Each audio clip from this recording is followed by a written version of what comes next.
നിനക്ക് ഇവിടുത്തെ post office അറിയോ? അറിയാം. എന്തിനാ? ഇന്നെനിക്ക് ശമ്പളം കിട്ടി. വീട്ടിലേക്ക് മണി ഓർഡർ അയക്കാനാ.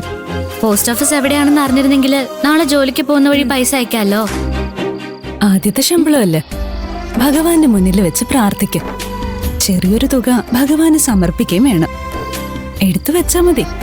എന്നിട്ട് എന്നെങ്കിലും ഗുരുവായൂർ ക്ഷേത്രത്തിൽ പോകുമ്പോ ഭണ്ഡാരത്തിലിടണം. കുചേലന്റെ കഷ്ടപ്പാടുകൾ മാറ്റിക്കൊടുത്ത ആളാ.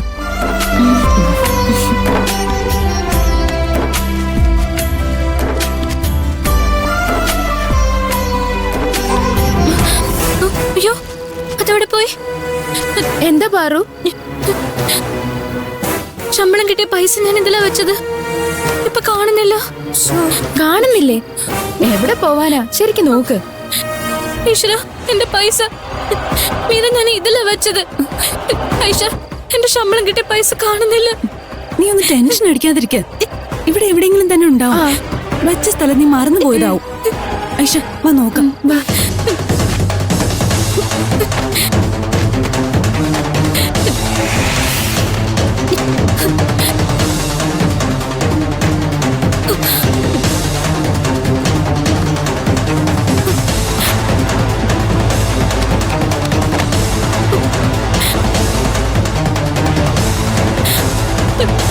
ഇവിടെയെങ്കിലും കാണുന്നില്ലല്ലോ പാറു.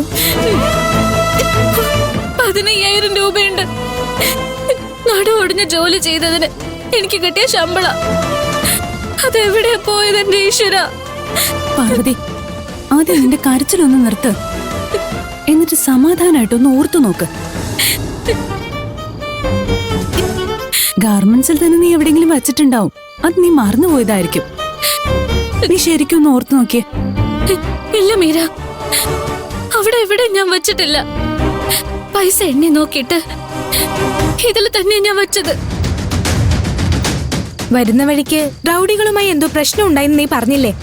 ആ ബഹളത്തിനിടയിൽ ഈ സഞ്ചി നിന്റെ കയ്യിൽ നിന്ന് വീഴുകയോ മറ്റോ ഉണ്ടായോ?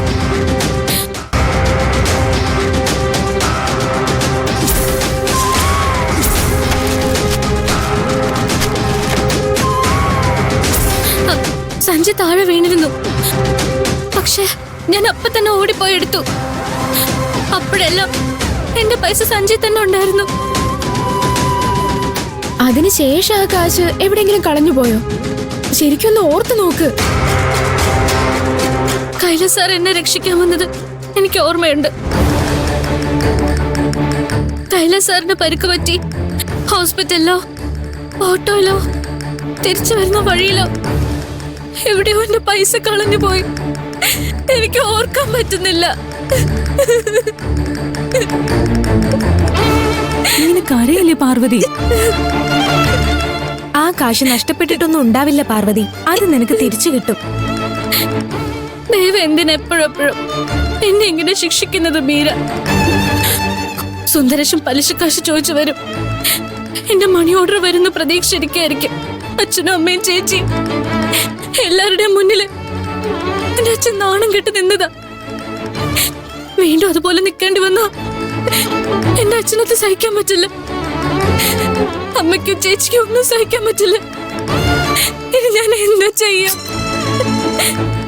അതെടുക്ക ഐഷ. പാർവതിയുടെ അച്ഛനാ. ഐഷ, നീ എടുക്കണ്ട. ഫോൺ സൈലന്റ് ആക്ക.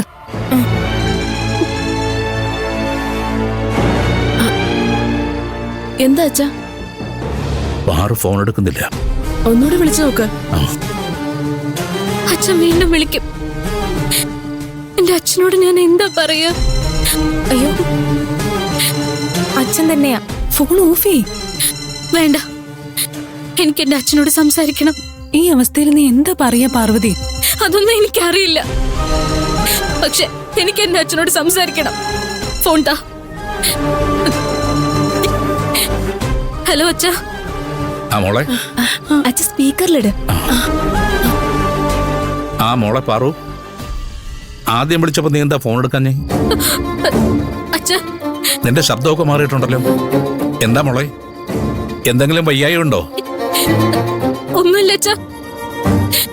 അയ്യോ പാറു, മോളെ പാറു, മോളെ മോളെ മോളെ എന്തിനാ കരയുന്നേ? എന്തിനാ നീ കരയുന്നേ? പാറു മോളെ പാറു കരയാതെ കാര്യം പറ. എന്തിനാ നീ കരയുന്നേ? എനിക്കിന്ന് ശമ്പളം കിട്ടിയമ്മേ, ആദ്യത്തെ ശമ്പളം. പക്ഷെ ആ പൈസ മുഴുവനും ഞാൻ എവിടെയോ കൊണ്ടുപോയി കളഞ്ഞു. നീ എന്താടി പറയുന്നേ? ദേഷ്യം വരുമ്പോ അമ്മ പറയാറില്ലേ ഞാനൊരു വകയ്ക്ക് കൊള്ളാത്തവളാന്ന്? അത് സത്യമേ, ഞാൻ വകയ്ക്ക് കൊള്ളാത്തവളാ.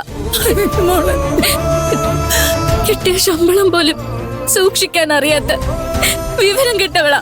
സാരമില്ല മോളെ, മോൾക്ക് അറിയണ്ട.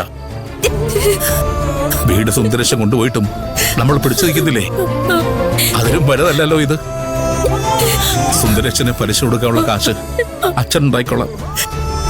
മോള് കരയില്ലേ? അച്ഛൻ പറഞ്ഞ എന്റെ മോള് കേക്കില്ലേ? കരച്ചിൽ നിർത്ത് മോളെ. പാറു,